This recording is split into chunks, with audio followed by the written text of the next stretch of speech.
Energy, nandito tayo sa segment kung saan sasagutin ni Director Patrick ang ating mga tanong. So, Director Patrick, G ka na ba? Always ready, Miss Jasmine. Ibato mo na ang una mong tanong. Alright, sige. Ano ang masasabi mo, Director, sa mga proyektong ito ng mga estudyante at researchers? Gaano ba siya kahalaga?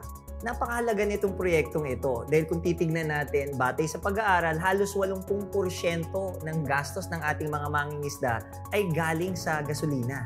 So ang paggamit ng electric na mga bangka ay malaking bagay ang maitutulong sa gastusin. Pangalawa, alinsunod sa ating Philippine Energy Plan at National Agricultural and Fisheries Modernization and Industrial Plan, talagang tinatransition natin sila sa mas malinis at cleaner na opsyon.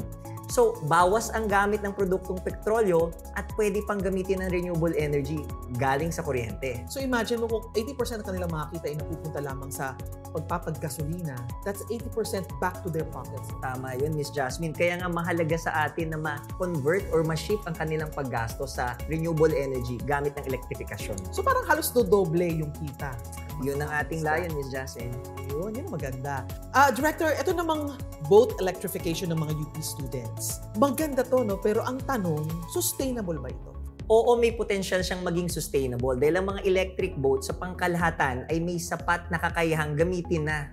Ang ating tututukan lang talaga ay yung infrastruktura, yung paglalatag ng mas madaming charging stations.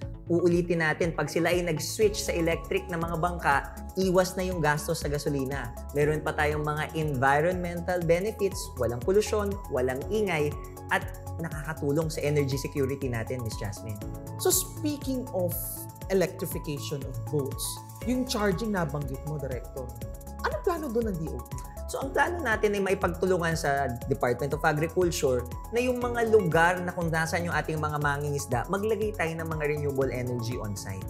So may mga naging episodes sa tayo, pinag-usapan natin yung mga solar PV, energy storage, yun ang layo natin. Para hindi ka na rin kailangan mag-import, halimbawa mag-angkat ng mga petrolyo Pwede mo nang i-charge gamit ang renewable energy. Yun ang nakikita nating pangmatagalang solusyon sa problema pagdating sa aspetong yan, Miss Jasmine. So ano so far ang napag-usapan ng DOE at saka ng GA? Nako, without preempting yung iba nating mga katanungan, nagtutulungan na talaga kami. Kung makikita nyo, may mga naging programa na tayo na yung ating irigasyon, nilalagyan natin ng solar. Meron ring mga solar-assisted irrigation pumps. So, simula pa lang yan. Bahagi ito ng pangkalatang programa ng ating pamahalaan na i-energize gamit ang renewable energy, maging ang sektor ng agrikultura. Ako, looking forward to see those developments, no? So, puntahan naman natin itong SESI e-boat. Tell us about this project. Ano nga ibig sabihin ng SESI? Well, ang SESI e-boat ay safe, efficient, sustainable, solar-assisted plug-in electric boat. O yun, ang haba. Ang haba. SESSY boat. Kaya SESI e-boat nila. Kaya nagawa ito sa pagkipagtulungan natin sa Mapua University, ang Department of Energy at Department of Science and Technology, PShared, maging ng ating Marina. Sa aming pakipagtulungan, nakapag-deploy tayo ng proyekto na ito na layo natin na sa mga inland waterways magpatakbo ng mga solar-assisted electric boats.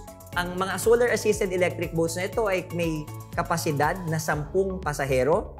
2 tayo doon yung crew. I-charge natin siya ng 4 na oras. Maaari siyang tumakbo ng 2 oras doon sa charge. At dahil ang bubong nito ay may solar, may karagdagan pang 2 oras. Napatunayan na natin itong kayang tumakbo. Nagkaroon tayo ng demonstration noong February 2024. So ulitin natin, inland waterways ang target. Pero dahil napatunayan natin kaya itong tumakbo, nagde-develop na rin tayo ng panggamit dun sa open water para mga isla. So ngayon gamit nito is para sa mga lawa, sa mga ilog. Ayun. Pero in the future, pwede tayong makakita ng pandagat naman. Correct. Dahil yun ang malaking bagay na makakatulong sa turismo. Ulitin natin, pag pupunta tayo sa iba't ibang isla sa ating bayan, ang gamit pa ay krudo. Ang layo natin, pag nakalipas ang panahon, gamit na natin yung electric motors na, at ang isang mahalagang bentahe nito, tahimik, walang ingay, walang polusyon. May epekto ba to sa pangingisda? Pag hindi naririnig ng mga isda yung, o nararamdaman ng mga isda? Hindi ko alam, Miss Jasmine, pero para sa mga pasahero natin at sa mga mangingisda, ramdam nila ang epekto, mas mababa ang konsumo, mas maganda ang takbo. Oo, tsaka parang ang layo ng differences sa sasakyan sa lupa, di ba? Pero kahit pa paano, pag pasahero ka kasi ng isang bangka na may motor, malalanghap mo pa rin siya eh.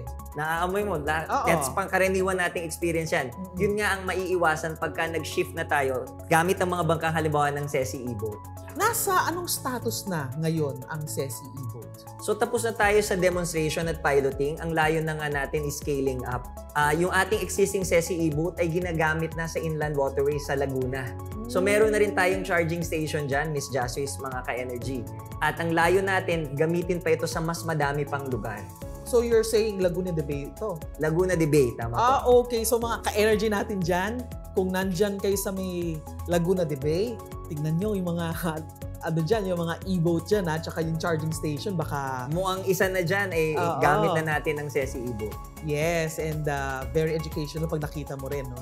So anyway, kung yung e-boat o yung boat electrification ng UP students is for small-scale fishing, itong SESI boat naman, para saan ito? Yun nga, pag-move ng mas madaming tao. So para sa mga inland waterways natin, ang laman nga nito, 10 pasahero, kaya nitong mag-move ng tao, maging ng goods. So yun ang layo natin talaga dito. Pwede rin i-configure siya na iba pa ang gamitin, hindi lang pasahero. Pwede tayong magkarga ng mga items na makakatulong sa ating pangnegosyo. Director, pagdating dun sa kayang bitbiting kargado ng SESI e-boat, ano yung capacity niya? So tulad ng nabanggit natin, kaya nitong magkabibit ng 10 tao. Pero yung actual weight niya, kaya niya umaabot hanggang 1 tonelada. So kung ilalagay natin, parang isang sasakyan, kaya niyang ilulan.